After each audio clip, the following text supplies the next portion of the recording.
Hello viewers, welcome to learn computer easy channel. இந்த வீடியோவில் நம்ம என்ன பார்க்க போகிறோம்னா கவுண்டருங்கிறது ஒரு சீக்வென்ஷியல் சர்க்கியூட். இது என்ன செய்யும்னா, கிளாக் பல்ஸ் கொடுக்கும்போது ஒரு செட் ஆஃப் சீக்வன்ஸ் ஆஃப் ஸ்டேட்ஸில் அது போய்கிட்டே இருக்கும். அதுதான் கவுண்டர். நார்மலாக நீங்கள் கவுண்டர்னால் என்ன அப்படின்னு பார்த்தீங்கன்னா, டைமர் இருக்கும். ஸ்டாப் வாட்ச்லாம் பார்த்தீங்கன்னா கண்டினியூஸாக நம்பர்ஸ் ஓடிக்கிட்டே இருக்கும். ஒரு பர்டிகுலர் டைம் வரலும் ஓடிக்கிட்டே இருக்கும். அதுக்கப்புறம் ஸ்டாப் ஆகும். ஸ்டாப் ஆகி திருப்பி ஃபஸ்ட்லேருந்து வரும். அதே மாதிரி போகிறது தான் கவுண்டர்ஸ். அதாவது கவுண்டர்ஸுங்கிறது ஒரு செட் ஆஃப் சீக்வன்ஸ் ஆஃப் ஸ்டேட்ஸை ரிப்பீட்டடாக கிளாக் பல்ஸ் கொடுக்கும்போது போய்கிட்டே இருந்ததுன்னா அதுக்கு பேர் கவுண்டர். இந்த கவுண்டர் எங்கே யூஸ் ஆகும் அப்படின்னு பார்த்தீங்கன்னா, டிஜிட்டல் சர்க்கியூட்டில் ஒரு ஈவெண்ட்டை லூப்பில் நடந்துக்கிட்டே இருக்கணும் அப்படின்னா இந்த கவுண்டரை யூஸ் பண்ணுவாங்க. ஒரு பர்டிகுலர் பீரியட் ஆஃப் டைம் வரைக்கும் அந்த ஈவெண்ட் நடந்துக்கிட்டே இருக்கணும், அந்த ஃபங்க்ஷன் நடந்துக்கிட்டே இருக்கணும் அப்படின்னா கவுண்டர்ஸை யூஸ் பண்ணுவாங்க. அதான் நம்மளோட ப்ரோக்ராமிங் லாங்குவேஜில் ஃபார் லூப் மாதிரி, வைல் லூப் மாதிரி தான் இந்த கவுண்டர்ஸ். ஸோ இப்போ கவுண்டரை எப்படி டிசைன் பண்ணுவாங்க அப்படிங்கிறதான் பார்க்க போகிறோம். இங்கே என்ன கவுண்டர் யூஸ் பண்ண போகிறோன்னா, பைனரி கவுண்டர், 3-பிட் பைனரி கவுண்டர். கவுண்டர்ஸில் எத்தனை பிட் யூஸ் பண்ணுறோமோ அத்தனை ஃப்ளிப்ஃப்ளாப்ஸ் யூஸ் பண்ணணும். இப்போ 3-பிட் கவுண்டர் அப்படின்னா 3 ஃப்ளிப்ஃப்ளாப்ஸ் யூஸ் பண்ணணும். இப்போ நான் டிசைன் பண்ண போகிற, இப்போ நம்ம பார்க்க போகிற கவுண்டர்ஸ் 3-பிட் பைனரி கவுண்டர். அதனால் 3 ஃப்ளிப்ஃப்ளாப்ஸ் யூஸ் பண்ண போகிறோம். அந்த ஃப்ளிப்ஃப்ளாப் என்ன டைப் ஆஃப் ஃப்ளிப்ஃப்ளாப்னா டி ஃப்ளிப்ஃப்ளாப். இப்போது அந்த கவுண்டர் எப்படி ஒர்க் ஆகும் அப்படிங்கிறத பார்க்கலாம். 3-பிட் கவுண்டர், அதனால் A2, A1 அண்ட் A0. இப்போது கவுண்டர் பொறுத்த வரைக்கும் ஸ்டேட்ஸ் எத்தனை நம்பர் ஆஃப் ஸ்டேட்ஸ் வரும் அப்படின்னு பார்க்குறோன்னா நம்பர் ஆஃப் பிட்ஸ் வச்சு தான். இப்போ n பிட்டுக்கு 2n - 1. ஸோ இங்கே 3 பிட்டு இருக்கிறதுனால 0 to 7 வரைக்கும் ஸ்டேட்ஸ் இருக்கும். ஸோ 000, 001, 010, 011,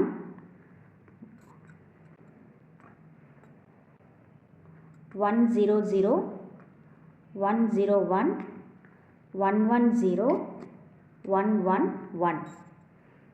0 to 7 ஸ்டேட்ஸ் வரலும் பைனரி கவுண்டரில் போயிட்டே இருக்கும். 7 வந்த உடனே திருப்பி 0 போகும். 0, 1, 2, 3 அப்படின்னு போயிட்டே இருக்கும். 7 திருப்பி 0 போகும். இதே மாதிரி கவுண்டர் ரிப்பீட்டடாக போய்கிட்டே இருக்கும் இந்த பைனரி கவுண்டர். ஸோ இது ஸ்டேட்ஸு. இதை நாம் அவுட்புட்னு சொல்லலாம். கவுண்டரோட அவுட்புட் இதுவாக தான் இருக்கும். அப்போ இதனோட இன்புட் எப்படி கண்டுபிடிக்கிறது அப்படின்னு பார்த்தீங்கன்னா, நம்மளுக்கு கிடச்சிருக்குது ஸ்டேட்ஸு, அதாவது இது அவுட்புட்டாக நம்ம சொல்லலாம். அதாவது Q of t and Q of t + 1 தான் இது Q of t இருந்தால் இது Q of t + 1 இருக்கும். இது Q of t இருந்தால் இது Q of t + 1 இருக்கும். ஸோ இந்த ஸ்டேட்ஸ் இருக்கும்போது அந்த ஃப்ளிப்ஃப்ளாப்பில் என்ன மாதிரி இன்புட்ஸ் இருக்கும் அப்படிங்கிறத நம்ம ஐடென்டிஃபை பண்ணணும். ஸோ அதை எப்படி ஐடென்டிஃபை பண்ணுறது அப்படின்னு பார்த்தீங்கன்னா, இன்புட்டுக்காக டீன்னு கொடுத்துருக்கேன். இது டீன்றது ஃப்ளிப்ஃப்ளாப்பு, A2ன்றது இந்த ஸ்டேட்டுக்கான input. D A1, D A0. இப்போது டி A2, அதாவது A2ஓட இன்புட் என்னென்ன அப்படின்றத இப்போ நம்ம ஐடென்டிஃபை பண்ணணும். எப்படி ஐடென்டிஃபை பண்ணலான்னா, இந்த ஸ்டேட்ஸை வச்சு தான் ஐடென்டிஃபை பண்ணணும். அதை எப்படி பண்ணலான்னு பார்க்கலாம். இப்போது இதை ஃபஸ்ட்டு 000ல் A2வை மட்டும் எடுத்துக்கிறோம். A2, A1, A0ல் A2வை மட்டும் இப்போ எடுக்கிறோம். A2வில் ஃபஸ்ட்டு 0ன்னு இருக்குது. இதை Q of tன்னு வச்சுக்கணும். செகண்ட் இருக்கிறத Q of t1 t + 1ன்னு எடுத்துக்கணும். இப்போ Q of t 0ன்னு இருக்கும்போது Q of t + 1ம் 0 இருந்ததுன்னா, அதாவது ப்ரெசன்ட் ஸ்டேட் 0, நெக்ஸ்ட்டு ஸ்டேட் 0வாக இருந்ததுன்னா டீயில் என்ன இன்புட் வரும் அப்படிங்கிறத பார்க்கணும். அப்போ நம்ம டி ஃப்ளிப்ஃப்ளாப்போட எக்ஸைட்டேஷன் டேபிளை ரிமைண்ட் பண்ணணும். இப்போது எக்ஸைட்டேஷன் டேபிளை பொறுத்த வரைக்கும் டீயில் எப்பப்பெல்லாம் ப்ரெசன்ட் ஸ்டேட்டும் நெக்ஸ்ட்டு ஸ்டேட்டும் 0ன்னு வரும் அப்படின்னு பார்த்தீங்கன்னா, 0ன்னு வரும்போது தான். டீயில் 0ன்னு இருந்ததுன்னா நோ ஸ்டேட் சேஞ்சு. 0 டீயில் 1ன்னு இருந்ததுன்னா காம்ப்ளிமெண்ட் வரும். அதாவது ப்ரெசன்ட் ஸ்டேட்லேருந்து நெக்ஸ்ட்டு ஸ்டேட்டுக்கு வரும்போது ப்ரெசன்ட் ஸ்டேட்டோட காம்ப்ளிமெண்ட் நெக்ஸ்ட்டு ஸ்டேட்டாக இருக்கும். இங்கே வந்து ப்ரெசன்ட் ஸ்டேட்டும் 0ன்னு இருக்குது, நெக்ஸ்ட்டு ஸ்டேட்டும் 0ன்னு இருக்குது. ஸோ அப்போ டீயோட இன்புட் 0வாக தான் இருக்கும்.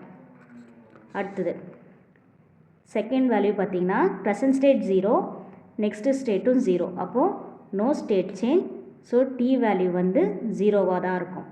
அடுத்தது இங்கேயும் 0, இங்கேயும் 0, ப்ரெசன்ட் ஸ்டேட்டும் 0, நெக்ஸ்ட்டு ஸ்டேட்டும் 0. ஸோ நம்மளோட இன்புட் 0. அடுத்தது பார்த்திங்கன்னா ப்ரெசன்ட் ஸ்டேட்டும் 0, நெக்ஸ்ட்டு ஸ்டேட்டு 1, 0லேருந்து 1க்கு மாறி இருக்குது. அதாவது டாகிள் ஃப்ளிப் ஃப்ளாப்பில் டி ஃப்ளிப் ஃப்ளாப்பில் 0லேருந்து 1னோ இல்லை 1லேருந்து 0னோ மாறிச்சுன்னா டீயோட இன்புட் 1ஆக இருக்கும். டீயோட இன்புட் 1ஆக இருக்கும். இப்போது அடுத்து ப்ரெசன்ட் ஸ்டேட் 1, நெக்ஸ்ட்டு ஸ்டேட்டும் 1. ஸோ ஸ்டேட்டில் எந்த சேஞ்சஸுமே இல்லை அப்படின்னா நம்மளுக்கு டீயோட இன்புட் 0வாக இருக்கும். அடுத்தது 1லேருந்து திருப்பி 1 தான் வருது. Present state 1, next state 1. So no state change, input is 0.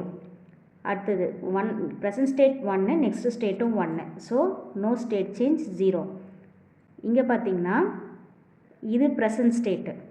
இந்த இன்புட்டுக்கு இந்த அவுட்புட்டுக்கு ப்ரெசன்ட் ஸ்டேட் வந்து இது, நெக்ஸ்ட்டு ஸ்டேட் வந்து இது. ஏன்னா இங்கே 7 வந்து திருப்பி 1ன்னு லூப்பில் வந்துடும். லூப்பில் தான் ஒர்க் ஆகும் கவுண்டர்ஸ். இப்போது 7 வந்துருச்சுன்னா திருப்பி 0ன்னு இனிஷியலைஸ் ஆகும். ஸோ இது ப்ரெசன்ட் ஸ்டேட்டாக இருந்ததுன்னா இதுக்கான நெக்ஸ்ட்டு ஸ்டேட் இது தான். இப்போது 1லேருந்து 0ன்னு மாதிரி இருக்குது. அப்போது இன்புட் 1ன்னு வரும். அடுத்ததும் இதே மாதிரி தான். இப்போ TA2 எப்படி போட்டனோ அதே மாதிரி தான் TA1. 0 1 0 1 0 1 0 1. ஓகே, அடுத்தது பார்த்திங்கன்னா இது எல்லாமே சேஞ்ச் ஆகிட்டே வருது. 0 to 1, 1 to 0, 0 to 1, 1 to 0, 0 to 1, 1 to 0, 0 to 1, 1 to 0. இப்போது நெக்ஸ்ட்டு ஸ்டேட்டை வச்சு ப்ரெசன்ட் அண்ட் நெக்ஸ்ட்டு ஸ்டேட்டை வச்சு நம்ம டீயோட இன்புட்டை ஐடென்டிஃபை பண்ணிட்டோம். இப்போது நம்ம ஃப்ளிப் ஃப்ளாப்பை அதாவது கவுண்டரை நம்ம டிசைன் பண்ணணும். கவுண்டரை டிசைன் பண்ணணுன்னா நம்ம இதுக்கான ரிடக்ஷன்ஸ் அதாவது வேரியபிள் ரிடக்ஷன்ஸை பண்ணிவிட்டு அதுக்கப்புறம் டிசைன் பண்ணலாம். அதுக்கு நம்ம கேமேப் யூஸ் பண்ணி இந்த வேல்யூஸை நம்ம ரெடியூஸ் பண்ணுவோம். அதாவது அதுக்கான இன்புட் வேணும் இல்லையா, அதுக்காக. ஸோ ஃபஸ்ட்டு TA2 எடுத்துக்கிறேன். TA2வில் எங்கெங்கெல்லாம் 1 இருக்குன்னு, இது வந்து 3 variable map. First 3 variable map போட்டுக்கிறேன்.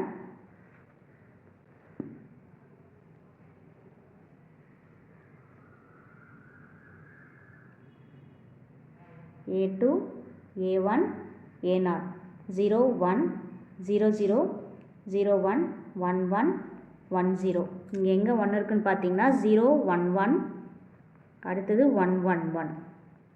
இது ரெண்டுத்தையும் கம்பைன் பண்ணோன்னா நம்மளுக்கு ஆன்சர் வந்து TA2 is equal to A1 A0. அதே மாதிரி TA1ல்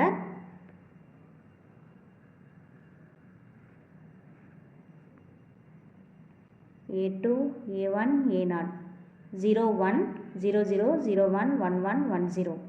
இங்கே பார்த்தீங்கன்னா 0 0 1ல் இருக்குது, அடுத்தது 0 1 1ல் இருக்குது, அடுத்தது 1 0 1ல், அடுத்தது 1 1 1ல். இது நாலுத்தையும் கம்பைன் பண்ணுவோம். கம்பைன் பண்ணால் நம்மளுக்கு TA1 வந்து A0ன்னு வரும். அடுத்தது TA0. TA0ல் எல்லாமே 1ன்னு இருக்குது. அப்போது 8 ஸ்கொயர்ஸும் நம்மளுக்கு 1ன்னு வரும். அப்போ 8யுமே நம்ம கம்பைன் பண்ணுவோம். கம்பைன் பண்ணும்போது நம்மளுக்கு ஆன்சர் என்ன வரும்னா TA1 is equal to 1. அதாவது எல்லா ஸ்கொயர்ஸையும் கம்பைன் பண்ணோன்னா எல்லாமே ரெடியூஸ் ஆகிடும், 1ன்னு ஆன்சர் வரும். ஓகே, இப்போது நம்மளுக்கு டீயோட இன்புட் கிடச்சிருச்சு. டீயோட இன்புட் கிடச்சதுனால இதை வச்சு நம்ம அந்த ஃப்ளிப்ஃப்ளாப் கவுண்டரோட டிசைனை நம்ம பண்ணிடலாம்.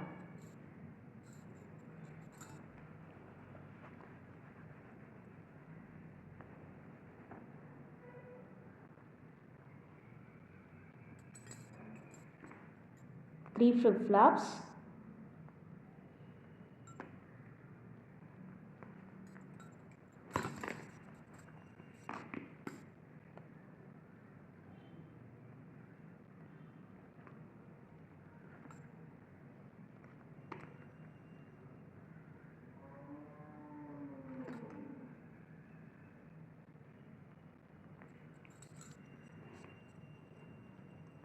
இது A0, இது A1, இது A2. அதாவது இதான் Q ஸ்டேட்டு. நம்மளுக்கு இது ப்ரெசன்ஸ் நெக்ஸ்ட் ஸ்டேட் கிடச்சிருச்சு. நம்மளோட இன்புட் இருக்குது. அடுத்தது நம்மளோட ரெஜிஸ்டருக்கான இன்புட்ஸ் வேணும். அதாவது ஃப்ளிப்ஃப்ளாப்போட இன்புட். First clock pulse கொடுத்துப்போம்.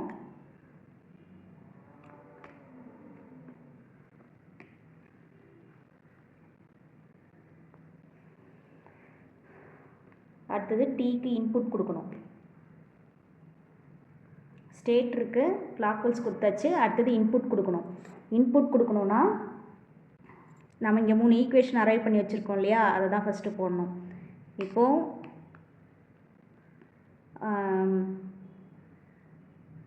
TA0க்கு 1ன்னு கொடுப்பேன் எக்ஸ்டர்னலாக.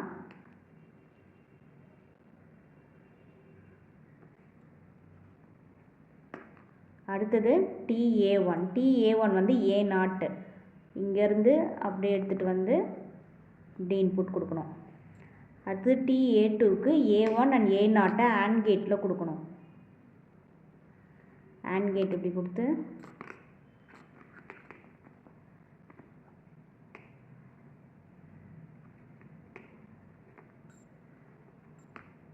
A1 and A0, A1 and A0. இப்படி தான் பைனரி கவுண்டரை டிசைன் பண்ணணும். இந்த வீடியோ உங்களுக்கு பிடிச்சிருந்ததுன்னா லைக் பண்ணுங்கள், ஷேர் பண்ணுங்கள். லேர்ன் கம்ப்யூட்டர் டெக் ஈஸி சேனலை சப்ஸ்கிரைப் பண்ணுங்கள். தேங்க்யூ.